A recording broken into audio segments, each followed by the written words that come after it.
Hello students, here is your Joita ma'am and today we discuss about the properties of alkane. In the last video we have already discussed about the preparation and now this is the properties of alkane. First of all this is physical property. Physical property में दो चीजें बहुत important है. One is the solubility and other one is the boiling point of the different alkanes. देखो सबसे पहले है solubility. Chemistry में एक लाइन है like dissolves like. जो जैसा है उसी तरह के सॉल्वेंट पे वो डिसॉल्व होती है. मतलब जो polar compound dissolve in the polar solvent like water और जो नॉन पोलर कंपाउंड जैसे कि organic compound so they are dissolve in the non polar solvent. So all the alkanes are soluble क्योंकि एल्केन में हाइड्रोजन बॉन्डिंग की भी कोई provision नहीं है. So they are not soluble in water, they soluble in the different non polar organic solvents like carbon tetrachloride, carbon disulphide, benzene, alcohol etcetera etcetera. Okay. अच्छा, next point is your boiling point. Boiling point organic compound का ऐसे ही कम होती है but in comparison to the other compounds. Alkanes के boiling point में एक क्वेश्चन तो बहुत इंपॉर्टेंट होती है, वो है आइसोमेरिक एल्केन के बीच boiling point. Generally come in your exam. Suppose इस तरह के क्वेश्चन है, ये एक एन पेंटेन है लाइक दिस, ठीक है. This is your n pentane but normal pentane you people know. पहला isomer of the pentane. Next isomer I have drawn here CH3 CH CH3 1 2 3 4 5. This is your isopentane and the another isomer, this one CH3C CH3 CH3 CH3. This is your neopentane. Okay, this is your neopentane. And if you discuss about the three isomers, boiling point, तो सबसे ज्यादा boiling point इसकी है इन pentane के, उसके बाद isopentane के, उसके बाद नियोपेंटेन के. दैट इज सबसे लेस्ट बॉइलिंग पॉइंट इसके है. अब सवाल बनते हैं कि ऐसा क्यों है. देख ही रहे हो एन पेंटेन जब फैला हुआ स्ट्रक्चर, दैट इज इसके सरफेस एरिया बहुत ज्यादा है, इसके सरफेस एरिया इससे कम, इसके सरफेस एरिया तो और कम, छोटा सा स्फीयर की तरह हो जाती है. ठीक है. तो as the surface area decreases, जितनी अट्रैक्शन फोर्सेस है, इंटरमॉलिक्यूलर अट्रैक्शन फोर्सेस जैसे कि लंडन डिस्पर्शन फोर्सेस या to some extent van der Waals attraction forces, जो भी छोटा मोटा अट्रैक्शन फोर्सेस इसमें है, वीक फोर्स ही कम करते हैं एल्केन में. तो जो भी है वो ये साइज छोटे होने के साथ साथ surface area not size, surface area छोटे होने के साथ साथ देखो डिक्रीज करते हैं. तो ज्यादा अट्रैक्शन फोर्स लंडन डिस्पर्शन या वैन डर वाल्स इसमें है, इससे कम इसमें है, इससे कम इसमें है. So as the surface area decreases, ये सारे attraction force also decreases and boiling point also decreases. So this question is very much important. Now we discuss about the various chemical properties of alkane. देखो ये revision exercise है हम लोग के. तो alkene की प्रॉपर्टीज बहुत कम है लेकिन जितनी एग्जाम पॉइंट ऑफ व्यू से बहुत इंपॉर्टेंट है हम लोग उसको डिस्कस करेंगे. First property is substitution. There are 4 hydrogens, carbon हर एक कार्बन के, तो ये धीरे धीरे हम लोग हाइड्रोजन को रिप्लेस करते जाएंगे दूसरे ग्रुप से. अच्छा, उसमें जो सबसे इंपॉर्टेंट सब्स्टिट्यूशन है according to your syllabus that is the halogenation reaction. ठीक है. अब हैलोजिनेशन, हैलोजन तो फ्लोरीन क्लोरीन ब्रोमीन आयोडीन सबको ही है, तो फ्लोरिनेशन हम लोग इस मेथड में नहीं करेंगे क्योंकि फ्लोरीन ऐसे भी एक्सप्लोसिव सब्सटेंस है. तो अल्काइल फ्लोराइड बनाने के लिए हम लोग स्वर्ट्स रिएक्शन दूसरे नेक्स्ट क्लास में पढ़ेंगे, इस क्लास में नहीं. क्लोरिनेशन से स्टार्ट करेंगे. Suppose we have started from methane, very simple alkane methane. ठीक है. Methane when treated with the chlorine in the presence of sunlight और यू कैन से H देख के भी लिख सकते हो. ठीक है. सो क्या होती है, एक एक हाइड्रोजन एक एक क्लोरीन से रिप्लेस हो जाएगा. अब ये Cl2 इसकी मतलब क्या है, क्लोरीन क्लोरीन. अब देखो एक क्लोरीन क्या करेंगे, हाइड्रोजन को रिप्लेस करेगा. अब दूसरे क्लोरीन क्या करेगा, हाइड्रोजन के साथ भाग जाएगा, घर से घूमने चले जाएंगे. That is your first compound was this one. These are chlorine कर दो, हाइड्रोजन हाइड्रोजन प्लस HCl. ठीक है. This is the very first compound, first step of this reaction. ये कंपाउंड के नाम क्या बोलोगे, chloromethane, 1 chloromethane, common name is methyl chloride, so and so बहुत कुछ बोल सकते हो. ठीक है. अच्छा, next the second step of this reaction क्या करेंगे, हाइड्रोजन क्लोरीन तो हो ही गया product, that is your methyl chloride, again treated with another molecule of chlorine in the presence of sunlight. तो इसको टारगेट करो अभी।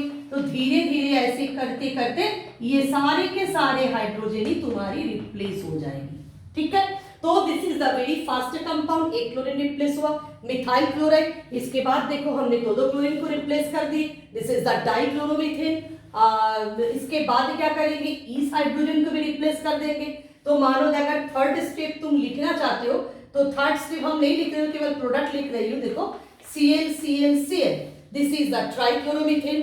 एंड ट्राइक्लोरोमीथेन के बाद भी अगर तुम ये ClCl की दूसरी नाम क्लोरोफॉर्म है, जानते हो क्लोरोफॉर्म, ये हाइड्रोजन भी रिप्लेस हो जाती है फोर्थ स्टेप में, that is all these four hydrogen is replaced one by one। ये याद रखोगे, एग्जाम में एट ए टाइम सब कुछ नहीं कर देना है, वन बाय वन करोगे। फर्स्ट एक क्लोरीन को रिप्लेस करोगे HCl, नहीं दूसरे क्लोरीन को करोगे सेकंड HCl, फिर थर्ड क्लोरीन को करोगे और एक HCl, फिर चार उस हाइड्रोजन को कर दोगे, that is the 4 HCl in total. Last product is this one, carbon tetrachloride, और यू कैन से 1 टेट्राक्लोरोमीथेन, एंड साथ में क्या होगी 4 HCl। okay, now we discuss the mechanism of this reaction.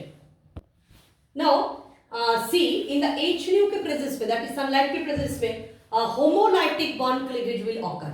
I think if people remember the homolytic bond cleavage I already discussed, कोई भी एक carbon hydrogen bond ले लो और सेम मैकेनिज्म काम करेगा। सो हम लोग एक हाइड्रोजन के रिप्लेसमेंट विद क्लोरीन दिखाएंगे, ठीक है। तो होमोलाइटिक बॉन्ड क्लीवेज मींस इस बॉन्ड के जो दो इलेक्ट्रॉन है, देखो एक इस कार्बन को देंगे, एक इस हाइड्रोजन को देंगे। तुमको अगर ये बॉन्ड ब्रेक करना है, सेम उपाय, एक इस कार्बन को देना, एक हाइड्रोजन को देना, दैट इज बॉन्ड के जो दो इलेक्ट्रॉन इक्वली डिवाइडेड होगी between the two binding atoms. अब देखो इससे क्या चीज बन रहा है, हाइड्रोजन हाइड्रोजन कार्बन के ऊपर एक और इलेक्ट्रॉन आ गया, प्लस इस हाइड्रोजन के ऊपर भी एक और इलेक्ट्रॉन आ गया। This things carrying the odd electron entity known as the free radicals, known as the free radicals। That is, this is the very first step of this reaction, the free radical generation। अब देखो तुम्हारे पास chlorine भी है, तो chlorine also get breaking like this, same similar उपाय में, that is chlorine dot। तो ये तो हो गया generation of free radical. Again now क्या होगी ना, combination of this free radical, better you can say recombination of the free radical. कैसे होती है देखो, देखो this is the first step, this is the second step, now we comes to the point of third step, hydrogen hydrogen hydrogen dot plus Cl dot, ये भी अपना electron दे देंगे, ये भी अपना इलेक्ट्रॉन दे देंगे। तुम सोच सकते हो ये क्यों देंगे इस तरह के, बिकॉज इन लोग की स्टेबिलिटी बहुत ज्यादा दिन तक नहीं होती है फ्री रेडिकल्स का। तो फ्री रेडिकल अपने आप को स्टेबल बनाने के लिए, बॉन्ड फॉर्मेशन के लिए ट्राई करते हैं। अब दोनों इलेक्ट्रॉन जब आ गया दो एटम के बीच में, तो you people no one single bond will generate and you get the very first compound your methyl chloride. And again one more thing, see this is the hydrogen dot and here it is the chlorine dot, they also combine, ये लोग भी आपस में combine करेंगे तो you will get HCl, ठीक है। तो इसी तरह हर एक बॉन्ड का ब्रेकिंग होती है और इधर क्लोरीन आता है और इधर HCl बनते हैं, मैकेनिज्म इन सेम। एक क्वेश्चन एग्जाम में आती है, जब हम लोग इस तरह के हेलोजिनेशन करने जाते हैं तब we also get ethane, ethane भी हम लोग को मिल जाती है। क्यों? क्योंकि देखो ये जो फ्री रेडिकल्स हमने जनरेट करके रखे हैं, ये तो मैकेनिज्म दिखाने के लिए हम लोग बोर्ड में एक एक रेडिकल के दिखाए, लेकिन ऐसा तो नहीं है जो एक ही मॉलिक्यूल है और एक ही रेडिकल बन रहा है, ये बात नहीं है। बहुत सारे हजारों लाखों इस तरह के मीथेन मॉलिक्यूल होती है बीकर में, और उससे बहुत सारे हजार तुम्हारी मिथाइल रेडिकल का जन्म होती है। अब ऐसा जरूरी तो नहीं है कि हमेशा मिथाइल रेडिकल क्लोरीन रेडिकल के साथ ही कंबाइन करेगा, ऑपोजिट भी हो सकती है, ये दो मिथाइल रेडिकल ही आपस में कंबाइन कर दे। बात समझ में आ रहा है? ये दो मिथाइल रेडिकल देखो, जैसे कि ये है तुम्हारी CH3 डॉट, इसको पसंद आ गया और एक मिथाइल रेडिकल CH3 डॉट, जो भी वो भी करने घूम रहा है, तो ये दोनों अगर आपस में कंबाइन कर लेगा तो समझ सकते हो क्या बनेगी, CH3 सिंगल बॉन्ड CH3। तो ये इथेन बनने का भी एक ऑप्शन लेकिन इस हैलोजिनेशन में रह जाती है, ठीक है। नाउ क्लोरीनेशन की बात देखो, ब्रोमिनेशन, मीथेन में ब्रोमिनेशन व इथेन में ब्रोमिनेशन होती है, लेकिन क्लोरीनेशन की तरह स्पीड में भी नहीं होती है, और तुम्हारी रिएक्शन में हीट चाहिए सनलाइट के प्रेजेंस में, इतनी आसानी से वो रिएक्शन नहीं होती है। वो तो अंडरस्टूड है क्योंकि ब्रोमीन की रिएक्टिविटी क्लोरीन से कम है। लेकिन whenever you try for the iodination then एक प्रॉब्लम देखो अराइज करते हैं। अब आयोडीनेशन के समय मीथेन प्लस I2 हीट दे देते हैं हम लोग, कैटलिस्ट दे देते हैं CH3I प्लस HI, लेकिन फिर भी ये रिएक्शन रिवर्सिबल नेचर के हो जाते हैं। अगर तुमको मिथाइल आयोडाइड ज्यादा अमाउंट में चाहिए तो अप्लाई करो वो ली चैटेलियर्स के प्रिंसिपल, केमिकल इक्विलिब्रियम में पहुंचो। ली चैटेलियर्स अकॉर्डिंग इस रिएक्शन को हम लोग फॉरवर्ड में भेजना है, तभी ज्यादा से ज्यादा मिथाइल आयोडाइड मिलेगी। उसके लिए क्या करना है, इस HI को रिमूव कर देना है तुम्हारी सिस्टम से। अगर तुम HI को एक बार रिमूव कर सकते हो then you people get the methyl iodide in a large amount. तो HI को क्या करना है, HiO3 इसके नाम है iodic acid, very good oxidising acid, इससे इस HI को ऑक्सीडाइज कर देना है।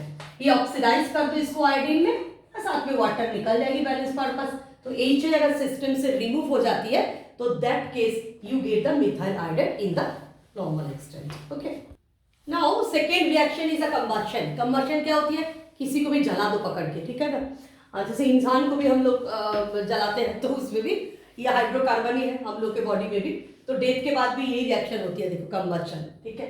तो ये तुम्हारी मीथेन है CH4, इसको कंबशन करो certainly in the presence of air that is oxygen, और एक मिनिमम टेम्परेचर हर एक कंबशन में लगते हैं क्योंकि that is the ignition temperature. For this reason we have to heat this thing, then whatever it will form the constituent जो भी element है जैसे कि कार्बन और हाइड्रोजन, तो इन्हीं लोग के ऑक्साइड बनेगा, इधर CO2 इधर H2, और साथ में क्या होगी, heat and light energy.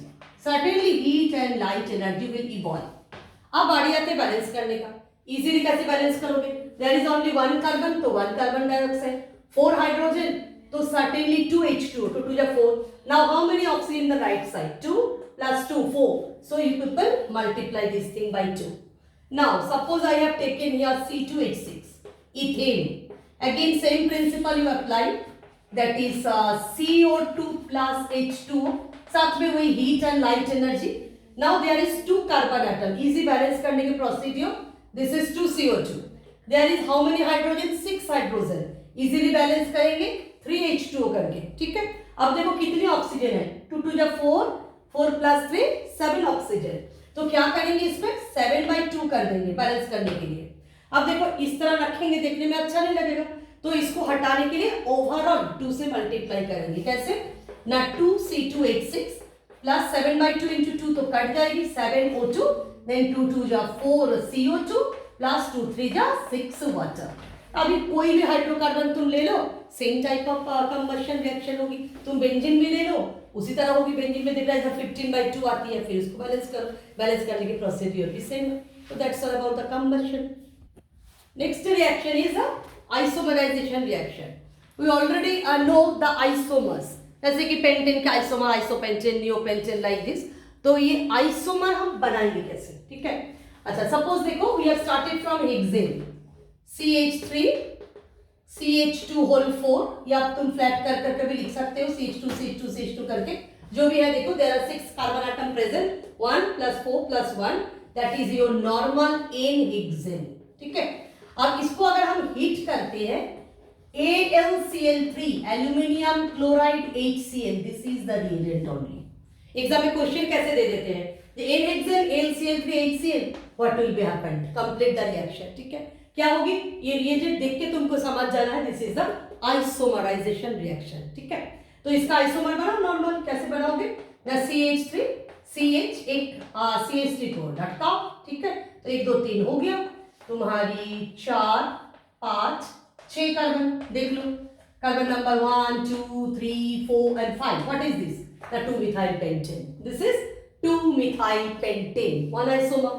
Another isomer you can write how, ना CH3 CH2 CH, इस जगह पे लटकाओ, दैट इज 2 कार्बन में हम लटकाए थे ना, अब हम 3 कार्बन में लेके आ गए, this is 4th, this is 5th, ठीक है। That is your 3-methyl pentane। तो इस तरह के आइसोमर्स हम लोग बना सकते हैं by this reaction. Last topic is aromatisation reaction, ठीक है। इसमें देखो हम लोग क्या कर रहे हैं, I have taken N hexane, इसको थोड़ा स्टाइल से लिखे और कुछ नहीं, ठीक है, क्योंकि एरोमेटिक दैट इज बेंजीन की जगह पे ले जाएंगे। इसलिए ऐसे घुमा के लिखे हैं। तुम फ्लैट भी लिखोगे तो बड़ा परेशानी कुछ नहीं है।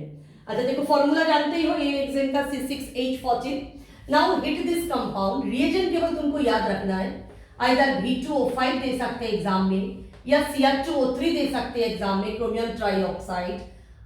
10 to 20 एटमोस्फियरिक प्रेशर है, दैट इज हाई प्रेशर बोल के भी छोड़ देते हैं। एबव 700 केल्विन टेम्परेचर है, इसको भी हीट एंड प्रेशर बोल के छोड़ देता है कभी कभी। ये complete the reaction n hexane लिख देंगे लैंग्वेज में। अब तुम अपने हिसाब से बना लिए। अब देखो एन हेक्सेन वाला 6 कार्बन वाला हम लोग जानते हैं एरोमेटिक कंपाउंड क्या है, बेंजीन है। हर एक जगह पे कार्बन, बेंजीन की फॉर्मूला भी जानते ही हो, दैट इज C6H6। तो देखो इधर C6 तो C6 ही है, हाइड्रोजन कितना डिलीट किए, 14 हाइड्रोजन, इधर 6 hydrogen, that is you have deleted the 8 hydrogen, ठीक है ना। तो ये 4 हाइड्रोजन करके बाहर निकल जाते हैं। बहुत साइंटिस्ट इसको पायरोलाइसिस व क्रैकिंग भी बोलते हैं। क्रैकिंग मतलब एक लार्ज कंपाउंड को तोड़ के हम लोग दूसरे रूप में ले जाते हैं या छोटा छोटा पोर्शन में डिवाइड कर देते हैं। सो बेटर यू से दिस इज द एरोमेटाइजेशन। तो ये 2 रिएक्शन बहुत इंपॉर्टेंट है आपके लिए, एक एरोमेटाइजेशन, एक उधर इसके पहले हम बोले थे that is the isomerisation. So that's all about the properties of alkane, ठीक है। So in the next video we'll discuss about the alkene.